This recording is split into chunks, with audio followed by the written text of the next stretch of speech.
बिस्मिल्लाहिर्रहमानिर्रहीम। अस्सलाम वालेकुम। खलीफा हारून रशीद ने एक दफ़ा अपने महल में शराब नोशी की महफिल सजा रखी थी और अमीर भी बैठे थे कि बैलूल भी वहां पहुंचा। उसने बादशाह की हरकतों को खामोश इरादों से देखा तो हारून रशीद को उसकी नसीहतें याद आ गईं। नशे की तरंग में उसने सोचा कि इससे पहले कि बैलूल कोई ऐसी बात कर दे जिससे मेरा सर झुक जाए, वो खुद पहल करे। और उसने बैलूल से कहा कि बैलूल, मेरे एक सवाल का जवाब दोगे? बैलूल ने कहा, जी हाँ हुजूर।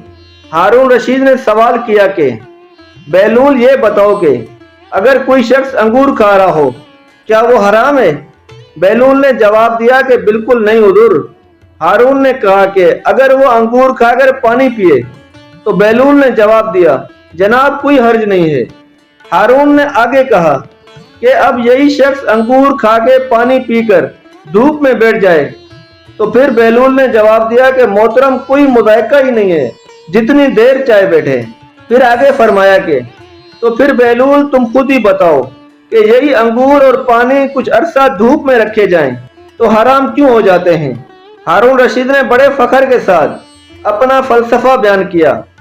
अब बैलूल ने हारून से कहा कि अगर इजाजत हो तो चंद सवालात आपसे करूं।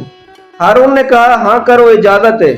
बैलूल ने सवाल किया कि अली जान, ये बताइए कि अगर किसी शख्स के सर पर थोड़ी सी मिट्टी डाल दी जाए तो क्या उसको कोई नुकसान पहुंचेगा? खलीफा हारून रशीद ने फौरन जवाब दिया कि नहीं। उसके बाद अगर थोड़ा सा पानी डाल दें तो क्या उस शख्स को कोई तकलीफ होगी? हारून ने कहा, नहीं, बिल्कुल नहीं होगी।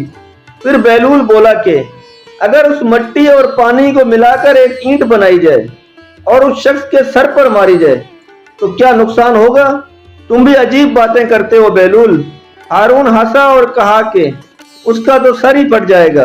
बैलूल बोला, तो फिर आलिया मकाम, आप गौर फरमाइए तो आपको ये मालूम होगा कि जिस तरह मिट्टी और पानी मिलकर इंसान का सर फोड़ सकते हैं, इसी तरह अंगूर और पानी भी मिलकर ऐसी चीज बना लेते हैं जो हराम और नापाक है, जिसके पीने से इंसान की अक्ल मारी जाती है और उसको बुरे और भले की तमीज नहीं रहती।